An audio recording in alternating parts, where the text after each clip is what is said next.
Bueno, primero que nada, muchas gracias a ustedes y muchas gracias particularmente a usted porque para mí es un gran placer poderme dirigir a todo el país y a todo el mundo porque esto es de corte mundial, particularmente con la provincia de Loja y con la ciudad de Loja. Una ciudad realmente hermosa, una ciudad que conocí hace muchísimos años y que de la cual tengo anécdotas tan lindas como el hecho de haber estado como ministra de Finanzas y haber tenido que salir, bajarme de un avión, porque ustedes, mis queridos compatriotas lojanos, no podían dejar que yo me vaya de Loja sin una cajita con tamalitos lojanos. Que mi cariño profundo para ustedes como medio y por supuesto para todo el público lojano en particular, que viva en Loja y que no viva en Loja, ¿sí? Bueno, realmente es importantísima esta pregunta porque yo creo que es importante que la ciudadanía entienda que estamos hablando de una estrategia de un sistema integrado. Es decir, aquí no se trata de evaluar individualmente lo que es la firma del acuerdo con el FMI, lo que es la propuesta de adhesión al tratado, prácticamente un tratado de libre comercio con la Alianza del Pacífico, ni se trata de ver aisladamente el tema de las propuestas de una pseudo privatización, de la subida de los combustibles y demás. No. Nosotros lo que tenemos que entender es que el Ecuador, con su representación política, cambió de visión política. Y cuando hablamos de visión política, debe entenderse que cambió su visión y su direccionamiento en todos los planos, económico, social y demás. ¿Qué es la Alianza del Pacífico? La Alianza del Pacífico es el símil, el espejo de lo que en América Latina y en el contexto de la historia de la integración latinoamericana significó el UNASUR. Porque la historia latinoamericana en los procesos de integración es amplia, basta desde Bolívar, después, digamos, desde la independencia hasta la época actual. Y entonces la Alianza del Pacífico nace por una propuesta peruana con una invitación que se hace básicamente a Colombia y a Chile, y una invitación en el caso ecuatoriano, pese a que está una tendencia política distinta, ¿no?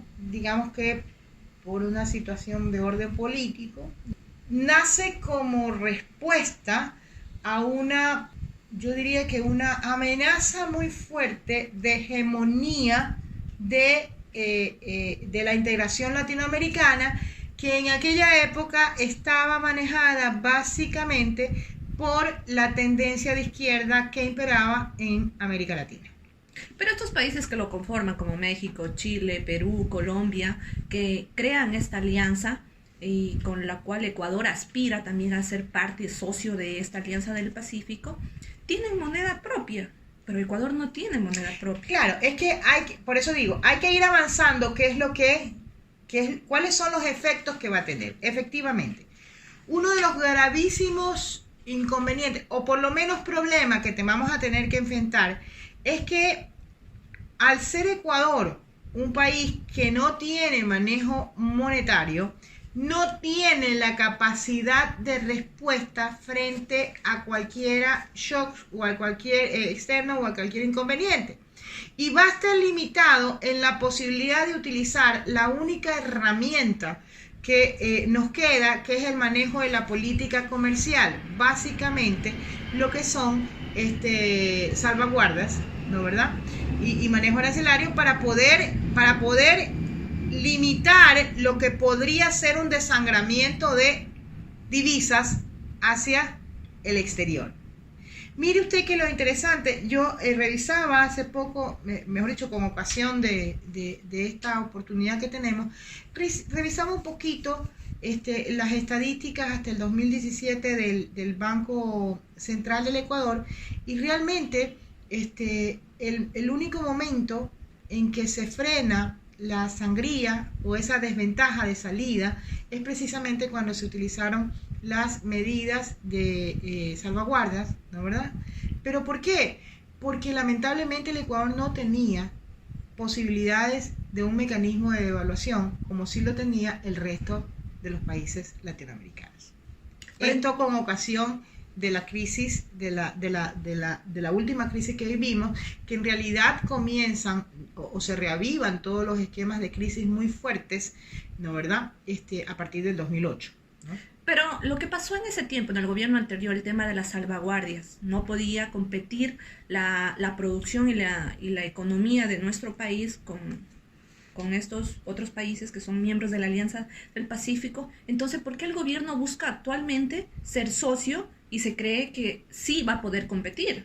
Porque más allá de un análisis válido, creo yo, un análisis serio, lo que hay que entender, y por eso partía en mi primera respuesta, lo que hay que entender es que esta adhesión o este interés de adhesión es simple y llanamente, o mejor dicho, más allá de toda explicación técnica, lo que en realidad tiene es una explicación de orden ideológico.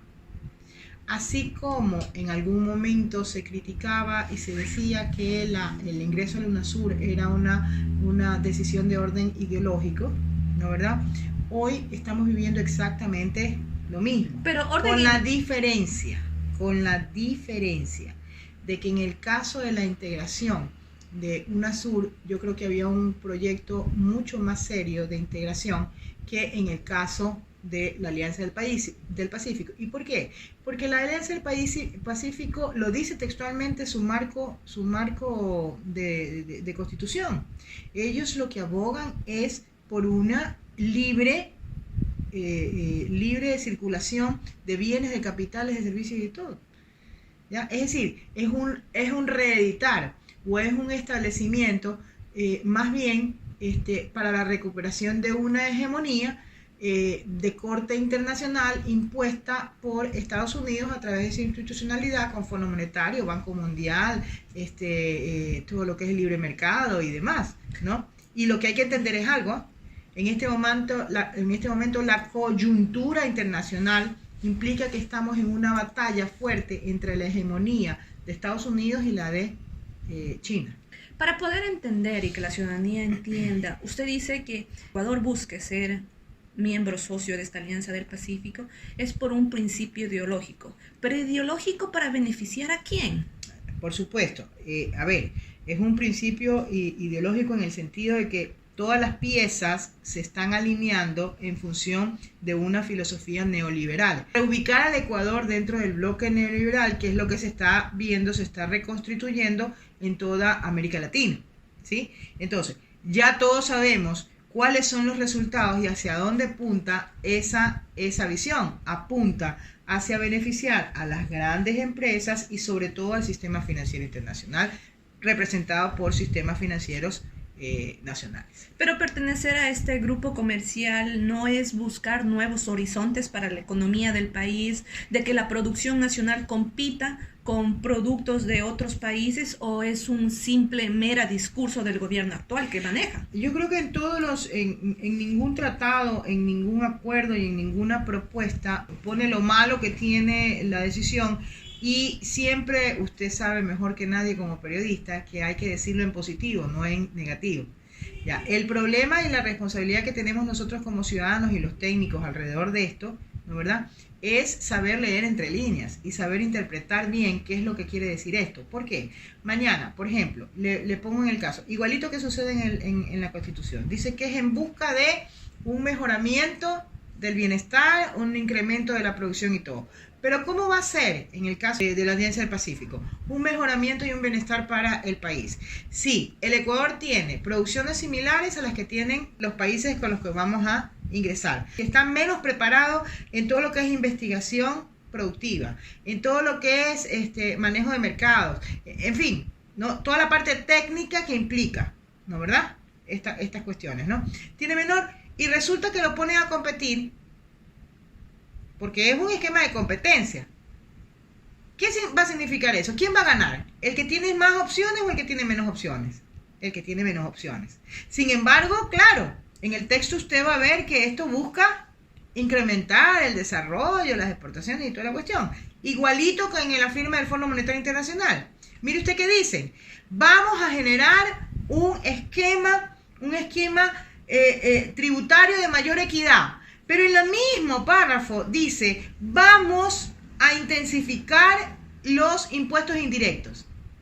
O sea, ¿cómo puede ser que vamos a tener un esquema tributario equitativo si vamos a potenciar los impuestos o los tributos indirectos, que son lo más inequitativo que puede existir? Entonces, lo que le quiero decir es que, a ver, en el papel puede estar escrito muchas cosas. Pero lo que hay que ver es, primero, la coherencia de lo que está escrito. Y segundo, cómo se va a concretar la aplicación, los instrumentos y los resultados que esos instrumentos van a dar. Entonces, en el caso de la Alianza del Pacífico, está clarísimo. ¿Se van a ver afectados los sectores textiles, de vehículos y lo de línea blanca en nuestro país? Si bueno, ya llega a ser no lo digo yo, ya en un análisis hace pocos meses atrás lo hizo particularmente el presidente de la Cámara de Automotriz.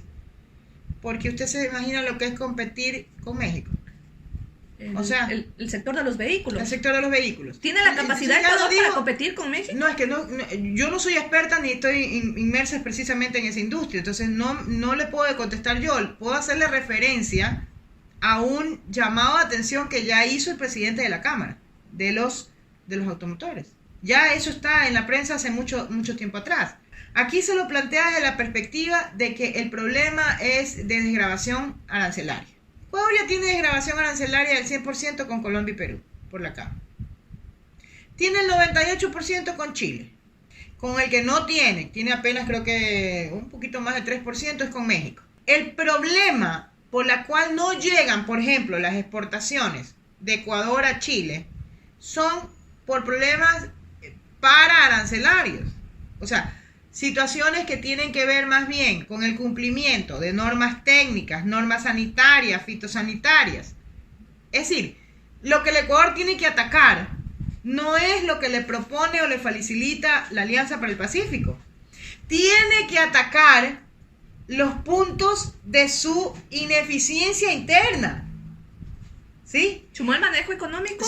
No es mal manejo económico, es poca inversión en general o en asirse de la capacidad de competencia en su productividad en los mercados a los que va a ofrecer sus productos. Tenemos que pensar si tenemos investigación suficiente, por ejemplo, en el área de agrocalidad, en el área de la investigación agrícola.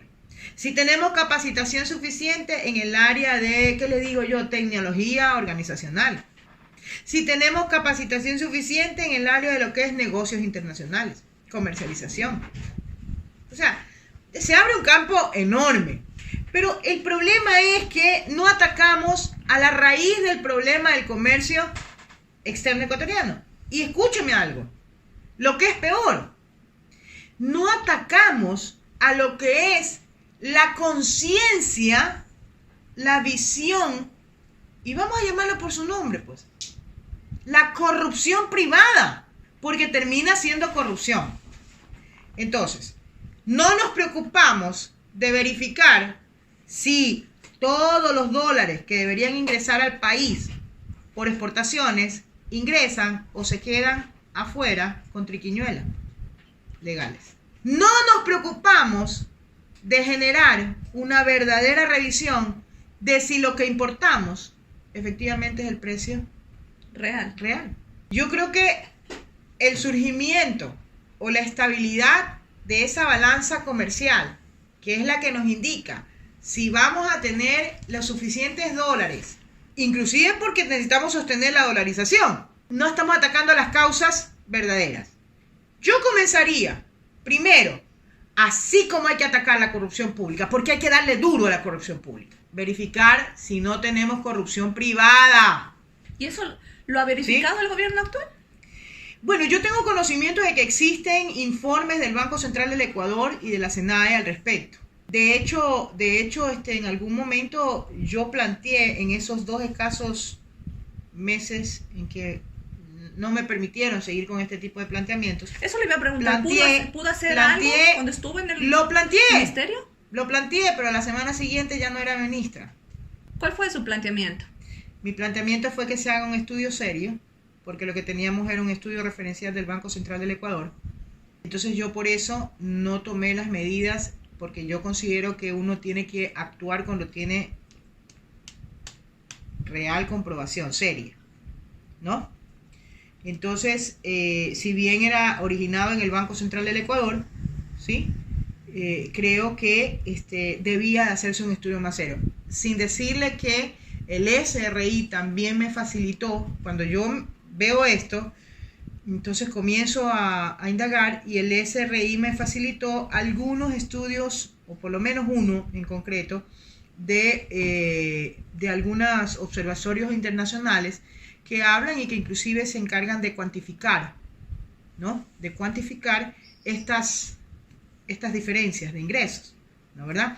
De hecho, fíjese usted que el economista Pablo Dávalos, creo, en una intervención privada, en un congreso que organizó Democracia Así, ¿no? En una de las mesas económicas, también lo planteó. La información y mis dudas no solamente vienen, son por varias fuentes.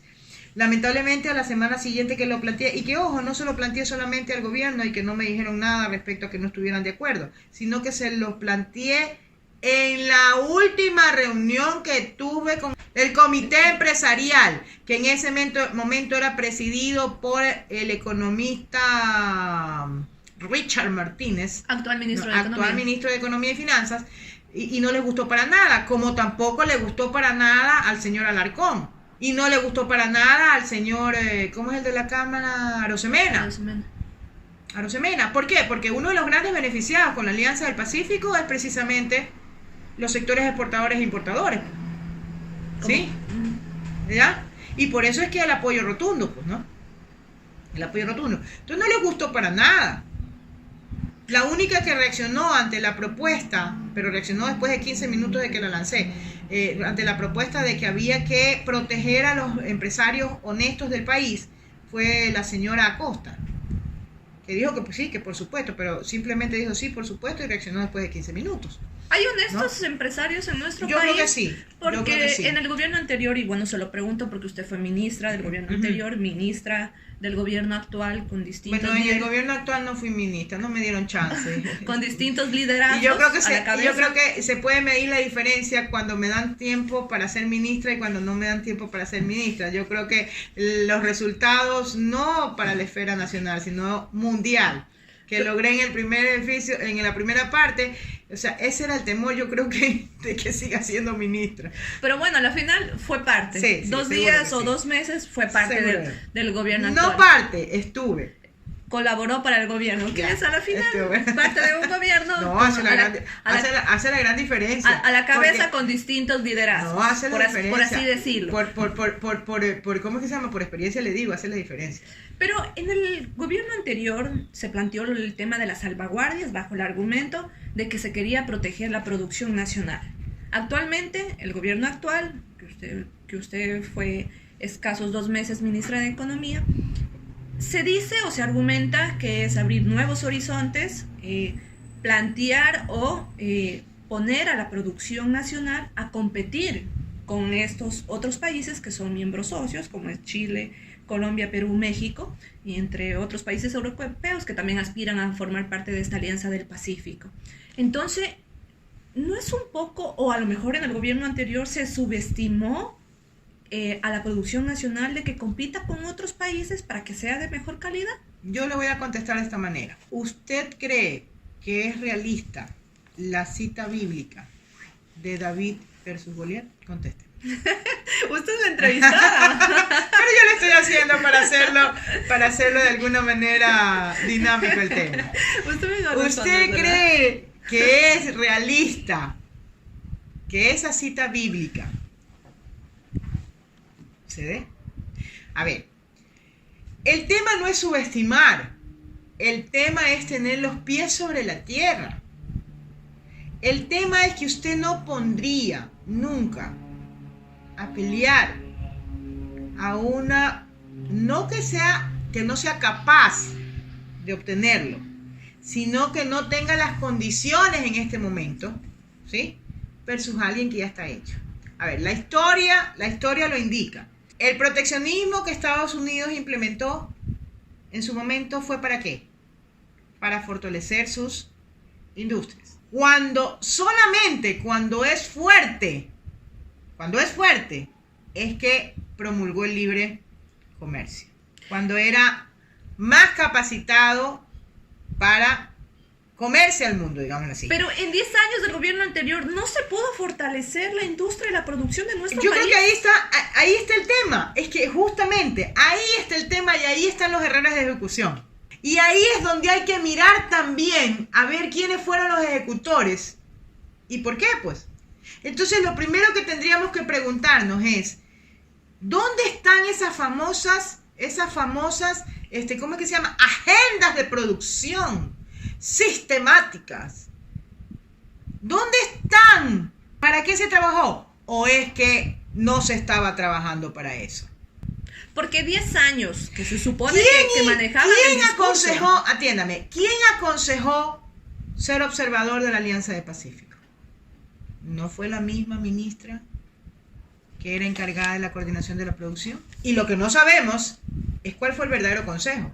Usted fue la tercera ministra del gobierno del presidente Lenín Moreno en el Ministerio de Economía. Fui la tercera. Cuando usted estuvo en ese corto lapso que estuvo colaborando en el gobierno actual, ¿ya se le comunicó a usted o se pretendía que tener esta iniciativa de formar parte del Ecuador de esta alianza? No, conmigo no se habló particularmente del asunto porque recuerde que yo entré a escasos una semana, 10 días del compromiso para entregar un programa económico.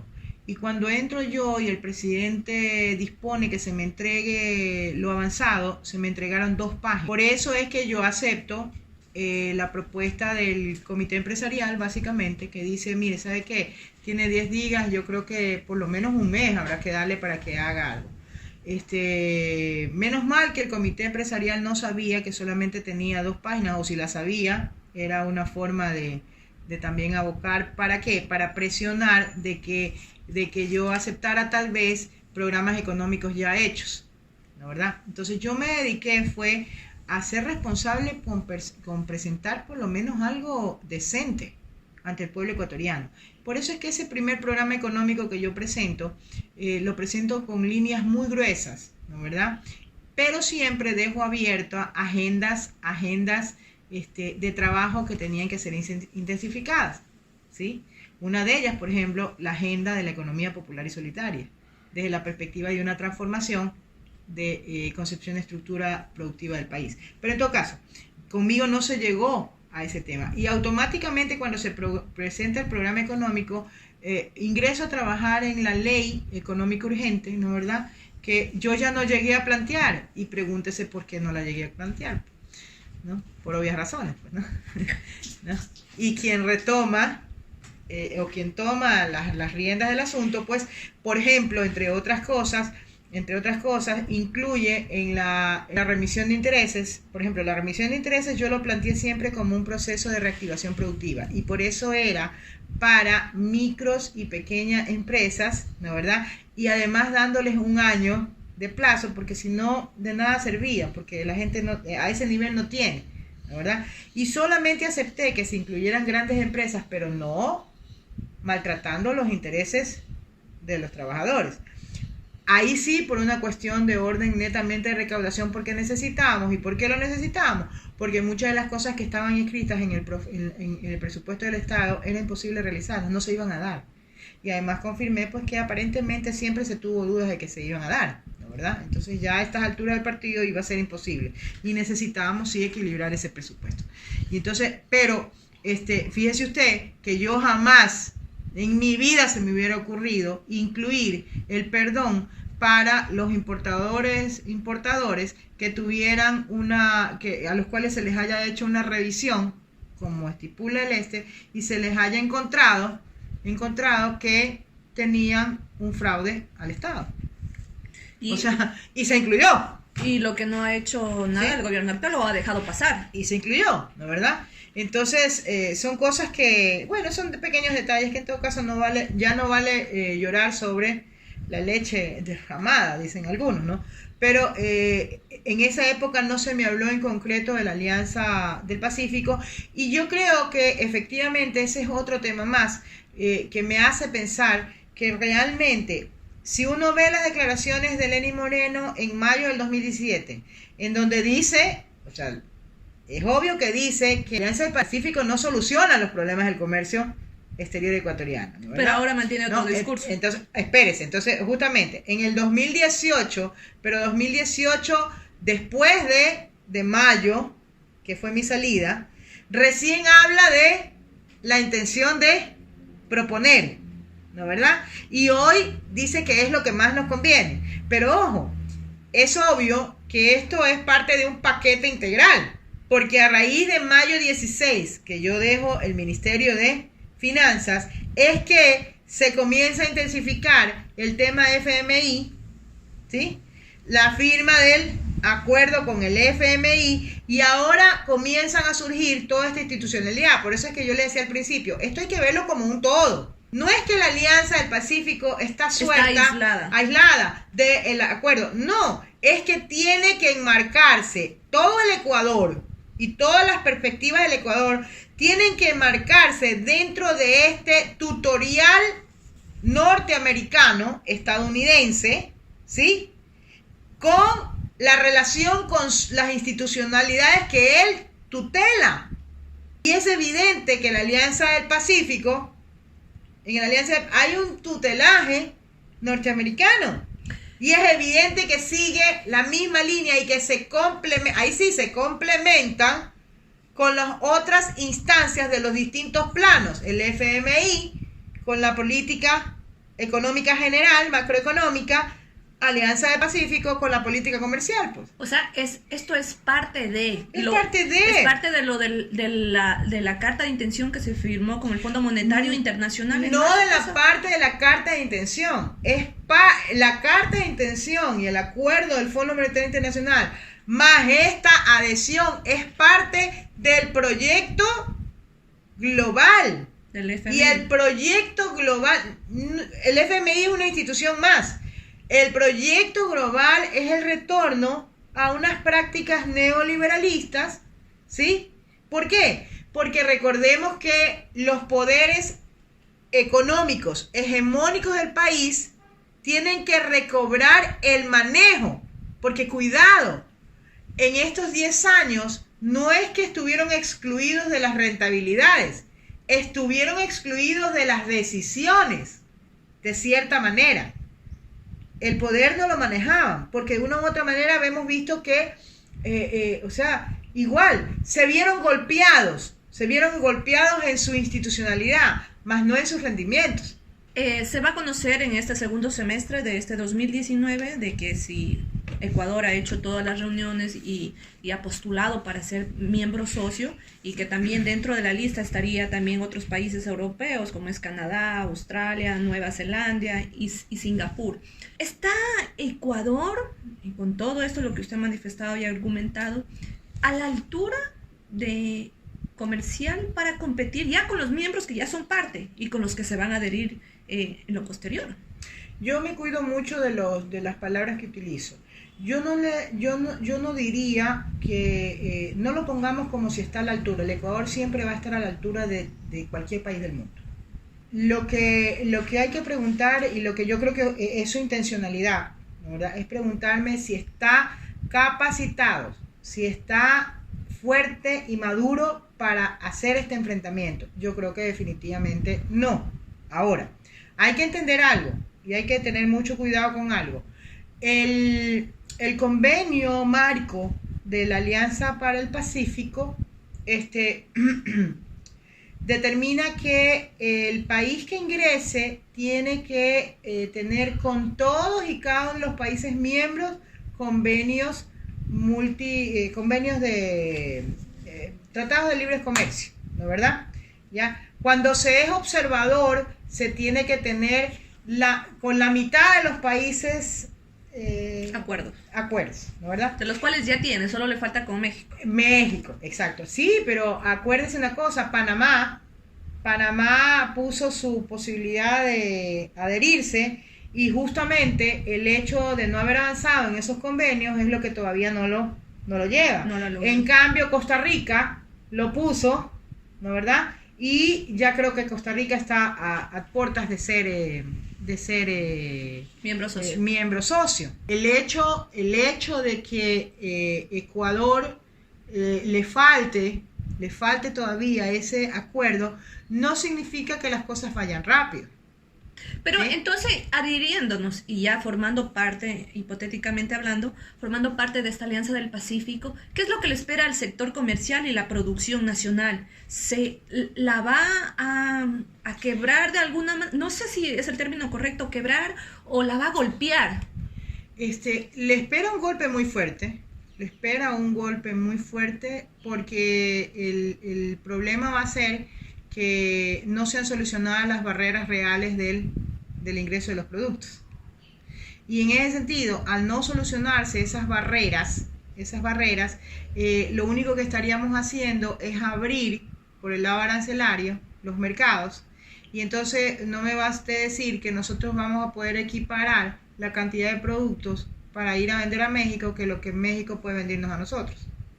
En todos los sectores de la producción. Y pongo México en todos los sectores de la producción. Y pongo México porque es el único que no tiene digamos, que los aranceles no están desgravados, ¿no? ¿Verdad? Porque en el caso de Perú y Colombia, insisto, ya tenemos el 100%, y en el caso de Chile tenemos el 98%. Con quien se vería esa diferencia es con México.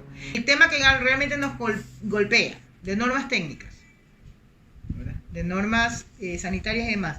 No trabajamos en eso, olvídese, no llegamos nunca, ¿no? ¿Verdad? Ahora, por otro lado, hay que entender que el país tiene una balanza negativa con todos. Una balanza comercial negativa con todos los países de la Alianza para el Pacífico. Pero entonces eso va a incrementar. Esta alianza fue creada con el fin o con el objetivo de incrementar la competitividad a las economías de estos países de quienes lo conforman, al igual de también para poder de alguna manera fortalecer una economía integral en estos países. ¿A Ecuador no le vendría bien esto? A ver, como principio le viene bien le viene bien manejar y seguir con el esquema de la integración. O sea, solo es eso en teoría. Exactamente. El problema es cómo llevamos esa teoría a la práctica. Y entonces eran casos particularmente sensibles los que se aportaban en su momento para que estos países propusieran esta acción. Por ejemplo, en el caso de Colombia, recordemos que Colombia estaba en una posición bien particular, porque estaba aislada, por su tema de ser un aliado estratégico de norteamericano, ¿no verdad? Y por el tema inclusive de angostura con Ecuador lo sacó. Y entonces una de las ofertas o uno de los caramelitos, digo yo, ¿no? Que más promueve esta Alianza del Pacífico es el hecho de abrir los mercados con Asia del Pacífico y particularmente con China. Entonces, por ejemplo, en el caso de Colombia, al ser un aliado estratégico de Estados Unidos, ¿no verdad?, le convenía entrar a esto. ¿Por qué? Porque le abría puertas con China, principal problema hegemónico mundial con Estados Unidos, ¿no? En el caso de Chile, realmente él tenía una consolidación muy fuerte de comercio con China. Y en el caso de Perú, pues, o sea, él necesitaba fortalecer estos elementos, ¿no? Y en todos los casos, realmente ninguno de estos tres países estaban dentro de lo que en ese momento era quien dominaba y manejaba la integración latinoamericana, que era el bloque de izquierda latinoamericana. Economista, ya para ir cerrando esta entrevista, ¿cuáles serían las ventajas y las desventajas dentro del sector comercial, la producción de nuestro país, de que en estos próximos meses de este año 2019 se dé luz verde a que Ecuador sea miembro de esta Alianza del Pacífico? A ver, las ventajas son ventajas teóricas realmente, en el sentido de decir, entra a un mercado consolidado muy amplio, ¿no verdad? entra a la posibilidad de tener lazos de interacción con Asia y fundamentalmente con China en el comercio. Desventajas el hecho de que actualmente ya se tienen tratados, entonces no cabría decir que esas ventajas teóricas se van a trasladar. Desventajas el tema de que nosotros no tenemos un nivel que equiparemos en otros temas que tienen que ver con el comercio internacional, como son, insisto, la parte técnica, la parte sanitaria y fitosanitaria, digámoslo así, todos los elementos que circundan. Desventaja el hecho de que esto va a tener un golpe enorme a nivel de los asalariados, ¿sí? Va a repercutir sobre la masa salarial. Y por otro lado, no hemos tocado un tema importantísimo, un punto fundamental, y es que ya hay voces que indican la inconstitucionalidad de ¿El acuerdo con el FMI? De la alianza con el Pacífico, una inconstitucionalidad porque acuérdense que la Constitución ya hace a un lado el tema del reconocimiento del arbitraje internacional, y uno de los pilares fundamentales que tiene la Alianza del Pacífico es el reconocimiento precisamente de las instancias que el Ecuador ha repudiado a través de su Constitución, y que ya por algunas ocasiones lo ha confirmado la Corte Constitucional, por supuesto la Corte Constitucional antigua, no anterior, no la de ahora, ¿no? Entonces, ahí hay un tema importantísimo, porque adicionalmente es un tema que vuelve a llevarnos al punto de partida de todo esto.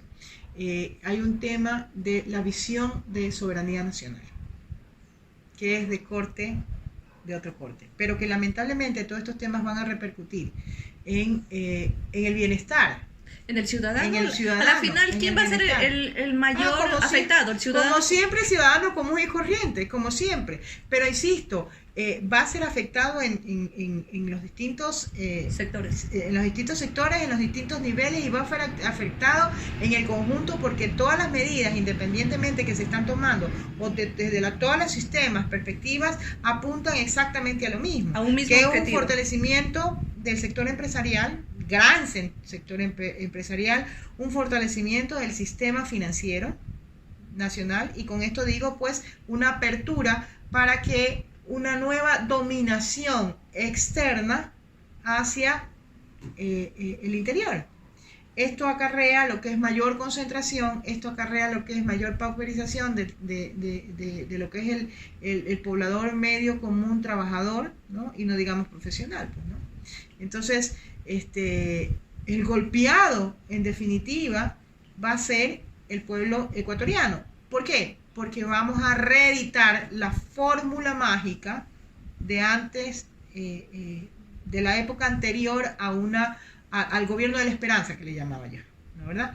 Va a reeditar. ¿Cuál es la fórmula? La fórmula es, todo lo que implique costos lo pagamos supuestamente por igual. No, pero esa división implicaba más peso para el pueblo ecuatoriano.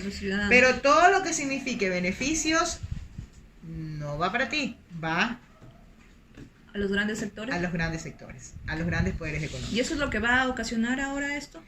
Yo creo que es evidente, los resultados ya los vi. No es que no se trata de tener mucha proyección, es lo que ya vivimos, ya experimentamos como resultado. Es decir, aquí hay proyecciones y visión distintas. No, y reales, ¿no, verdad? En base a resultados. Pero adicionalmente tenemos una experiencia vivida crudamente, los ecuatorianos, en los resultados hasta el año 2000, lo que promocionó. El problema sí es cierto que lo tenemos. ¿Por qué? Porque los jóvenes, la última vez que vino el Fondo Monetario Internacional, y hago referencia a esto porque, insisto, para mí no es aislado. Para mí la Alianza del Pacífico, el Fondo Monetario Internacional, es parte de un mismo esquema, ¿no, verdad? ¿De un mismo guión? De un mismo guión. Entonces, ¿qué pasa? Hago referencia porque es lo que se puede observar más rápidamente, o sea, mejor dicho, lo que se puede tener hechos, ¿no, verdad? Si usted observa, yo siempre digo, a ver, un chico de 15 años ya tiene una opción de argumento, de entendimiento más no al nivel porque no tiene la experiencia del caso, pero ya tiene una capacidad de análisis y razonamiento bastante formado, ¿no? ¿Verdad? Entonces, perfecto, ya. Entonces, si usted mira, la última vez que tuvimos un acercamiento con el Fondo Monetario Internacional fue en el gobierno de Lucio Gutiérrez. Los jóvenes de 15 años de esa época hoy tienen 30 años. Es decir, tenemos toda una población juvenil y de gente que se mueve en el medio, que está en dinámica, que no puede haber estudiado, ¿sí? Puede ser capaz de analizar los datos, pero no tuvo la vivencia, que es lo que más enseña, digamos, ¿no? ¿Verdad? Lo que más enseña. Y lo que es peor, ponte a pensar algo. En el mercado laboral ecuatoriano, quienes pasan de los 30 tienen escasa posibilidad de acceder. Quiere decir que toda la masa laboral ecuatoriana, que es la que está eminentemente en riesgo directamente y la primera que va a recibir los impactos, no sabe. Pero supuestamente, según el sector, la señora Costa, si no me equivoco el nombre, en un programa en Políticamente Correcto, manifestaba que a la población joven actual, no le interesaba la estabilidad laboral. Bueno, yo creo que está interesado en otras cosas. Yo creo que eso quedó clarísimo por las propias redes, cómo lo desvirtuaron, ¿verdad? Eso es una salida, ese es creo yo que un exabrupto y un error mediático de la señora Costa, ¿no? ¿Verdad? De la señora Costa. Eso es elemental. Entendiéndose algo, que yo soy una promotora de que la generación de empleo no necesariamente es la generación de asalariados, y que yo creo que precisamente el problema básico, que es justamente la valoración, el sueldo, la valoración del salario, ponerle valor al salario justo, es porque como implica las fuerzas de oferta y demanda, y como mantienen siempre una oferta muy amplia de trabajo, ¿no? ¿Verdad? Y una demanda muy corta, evidentemente los precios del salario tienden a bajar. Entonces, si usted reconstruye y cambia la mentalidad y entiende que el empleo no necesariamente es salario, ¿qué va a pasar? Si nosotros sacamos a la población mayoritariamente de considerar un salario a considerar emplearse en algo, tener otro tipo de actividades productivas, ¿qué va a pasar en el mercado laboral? Automáticamente van a subir, va a mantenerse la demanda, por último, o no, y va a bajar también la oferta. Y entonces, ¿qué va a pasar ahí? El equilibrio se va a ver en los salarios. Entonces se va a mejorar los salarios. Es decir, aquí hay una cadena que va de largo. Entonces, realmente entiéndase eso. Yo soy promotora de que el nivel de empleo que se logre en la economía no necesariamente tiene que venir por asalariados. Y ese es el cuento de nunca acabar, que cada vez que mencionamos los asalariados automáticamente nos lleva a la gran empresa, a la empresa formal. Bien, economista, nos queda corto el tiempo y agradecerle por esta entrevista. No, gracias a ustedes y nuevamente un gran saludo y un gran abrazo a la provincia de Loja, a la ciudad de Loja y por supuesto al mundo entero a través de este canal, y ha sido un gusto enorme tenerla.